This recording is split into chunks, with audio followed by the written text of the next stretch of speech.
shoot this bastard, Joseph. एक तो हमारा अड्डा बर्बाद हो गया, बिजनेस चौपट हो गया, पुलिस से छुपकर हम इस जंगल में बैठे हैं, ऊपर से ये हरामजादा हमें धमकी देता है अगर इसके 20 लाख न मिले तो वो हमें चले। बॉस, जब उनका पैगाम यहाँ तक पहुँच सकता है तो उनके हाथ किसी वक्त भी आपके गर्दन तक पहुँच सकते हैं। वो माफिया ग्रुप के बहुत जालिम लोग हैं, कुछ भी कर सकते हैं। लेकिन इसमें हमारा क्या कसूर है? जो माल उन्होंने दिया वो तो पुलिस ले गई। बॉस, ये सारा लफड़ा संदेश के क्राइम रिपोर्टर ने किया है, अपन तो टिच करके फिट किया था। टिच करके फिट तो अब भी हो सकता है पीटर, और हमारा ये सारा नुकसान अब उन्हें ही पूरा करना होगा। नंबर 9। Yes boss. सुना है कि राय साहब को अपनी छोटी बच्ची से बहुत प्यार है, और अगर वो छोटी बच्ची हमारे पास यहाँ पहुंच जाए तो हमारी ये 20 लाख की हुंडी फौरन राय साहब कैश कर देंगे। लेकिन ऐसे काम में खतरा भी तो हो सकता है। ओह, देयर इज नो प्रॉब्लम। बच्ची लंगड़ी है, बाप को काम से फुर्सत नहीं, बड़ी बहन को क्लब से फुर्सत नहीं, भाई भाई को है नहीं उसका। ये काम तुम बहुत आसानी से कर सकते हो नंबर 9। मैं? हाँ, ये काम तुम्हें ही करना होगा। Okay boss.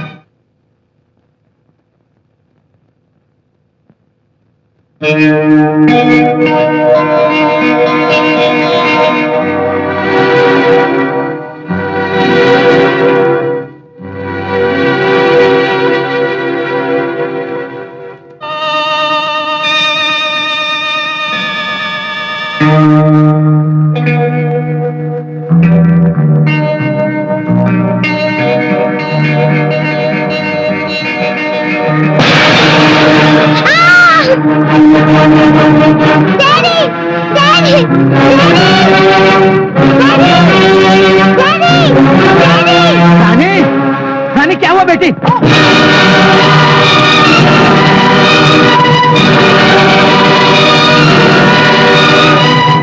भैया,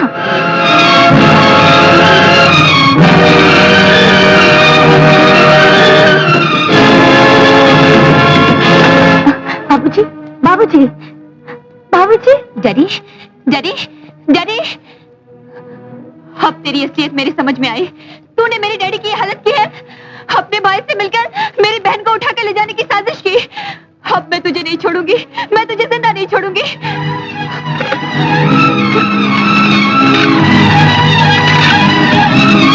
hello, police station.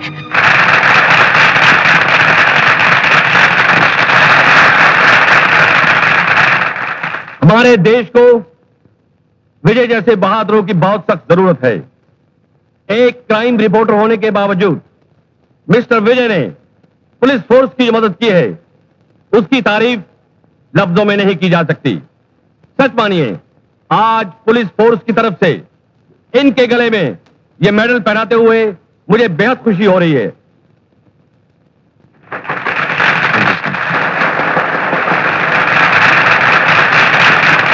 Officers, ladies and gentlemen, I am proud to be here on this 25th State Police Award function.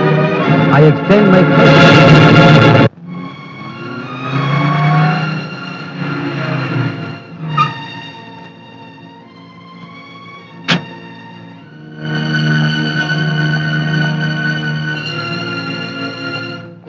ठहरो मिस्टर विजय। राजन, ऐसा कैसे? अभी तक बेहोश है, आप अंदर नहीं जा सकते। आपको हमारे साथ चलना होगा पुलिस स्टेशन। Police station? क्यों? आप पर इल्जाम है कि राय साहब के घर में जो हादसा हुआ है उसमें आप भी शरीक हैं। व्हाट? तुम कहना चाहते हो कि मैं? ये लोग तो अपना नीच काम कर चुके हैं इंस्पेक्टर साहब, अब आप अपना फर्ज निभाइए।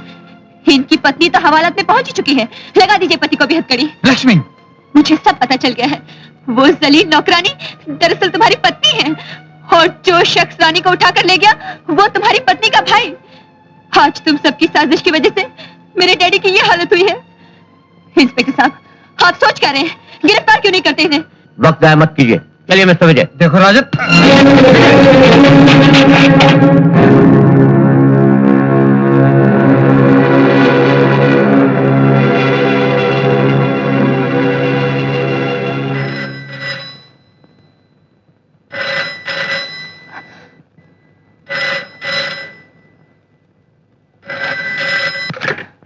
हेलो, हेलो, कौन है? ए छोकरी, तू हमें नहीं पहचानती, लेकिन हमारी पहचान के लिए इतना ही काफी है। तेरी बहन हमारे कब्जे में है। यू ब्लैकमेलर, मुझे धमकी देकर मेरी बहन की जिंदगी की कीमत वसूल करना चाहते हो? एक पाई नहीं मिलेगी तुम लोगों को, समझे? लगता है बहुत गुस्से में हो। जरा ठंडे दिमाग से काम लो। हम अपना सौदा तय करने के लिए ठीक 1 घंटे के बाद फिर फोन करेंगे। और याद रखना, इस दौरान में अगर पुलिस से मदद लेने की कोशिश की तो 1 घंटे से पहले ही तेरी बहन की लाश तुझ तक पहुंचा दी जाएगी। इससे पहले तुम्हारी बहन फांसी के तख्ते पे चढ़ जाएगी। हेलो हेलो,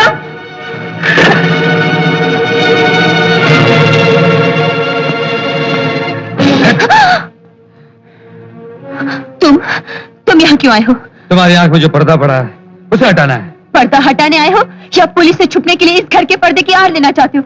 मैं अभी पुलिस को फोन करके छोड़ूंगी। लक्ष्मी, मुझे अपनी जिंदगी की परवाह नहीं, लेकिन एक मासूम बच्ची की जिंदगी खतरे में है। मैंने उसकी जिंदगी की खातिर अपनी जिंदगी दांव पर लगा दी है।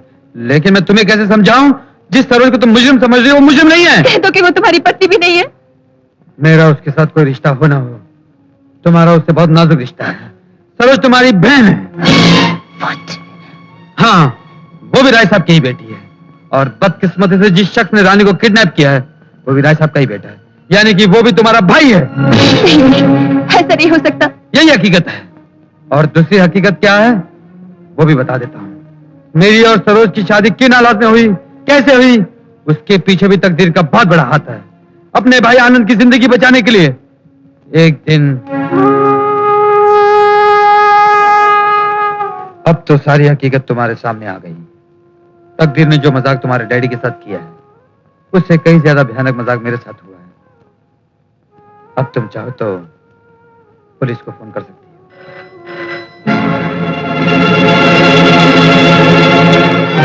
लगता है उन्हीं लोगों का फोन है। तुम चुपचाप सुनती रहो, बिल्कुल कुछ नहीं कहना।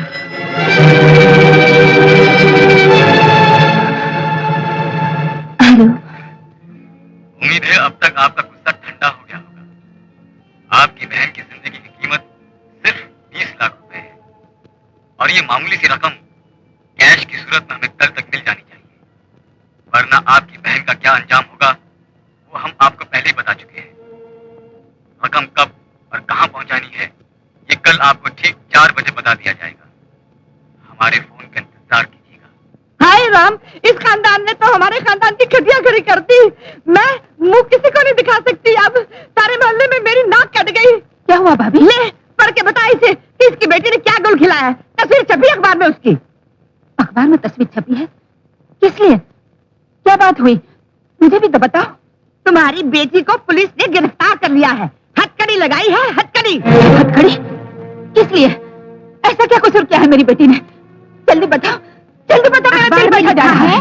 जिस सेठ के घर वो नौकरी करती थी उसी सेठ की लड़की को सरोज का भाई उठा कर ले गया है और 20 लाख रुपए उसकी जिंदगी की कीमत मांगी है। नहीं नहीं, और ये भी लिखा है कि इस तमाम चक्कर में दोनों भाई बहन मिले हुए थे और भाई ने जानबूझकर बहन को वहाँ नौकर रखवाया था ताकि मौका मिलते ही दोनों मिलकर काम कर सकें।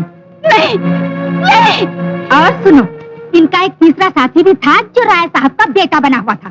तुम्हारे लिए तो खुशी की बात यह है पार्वती बहन कि तुम्हारी लड़की ने उस तीसरे चोर के साथ छुपकर शादी भी कर ली है। क्या गहरी चाल चली है भाई बहन और पति पत्नी ने। भला पुलिस की आंखों में कोई धूल झोंक सकता है? सबको फांसी होगी, फांसी। नहीं नहीं। इसे क्या हुआ जरा देखो तो। अरे होना क्या है, बहाने कर रही है। अब मैं इसे अपने घर में नहीं रखने वाली। चल निकल यहाँ से, चल निकल। इसे उठा रही हो?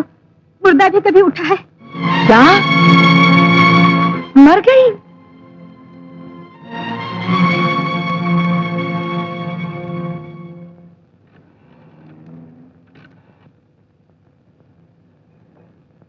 हेलो हेलो, कमिश्नर साहब।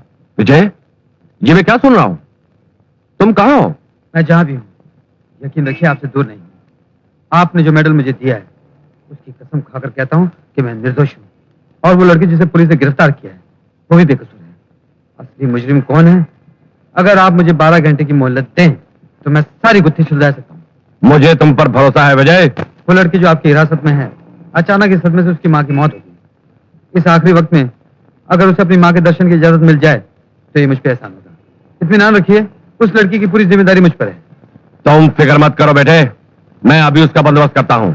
यस।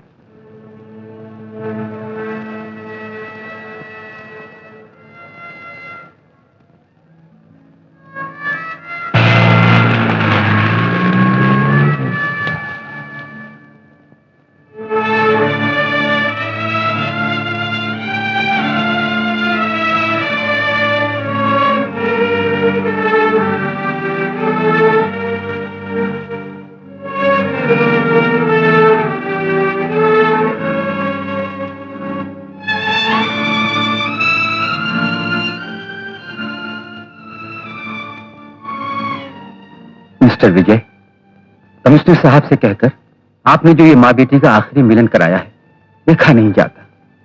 जब से ये लड़की गिरफ्तार हुई है, इसकी जबान खामोश है।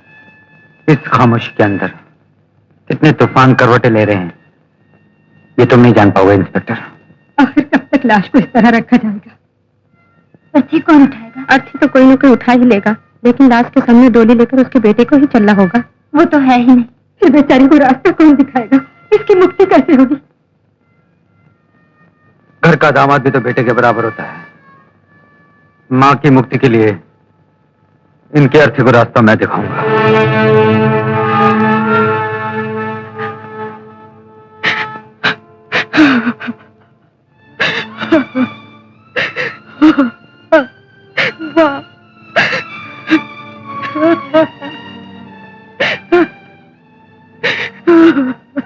वक्त हो गया है, आइए।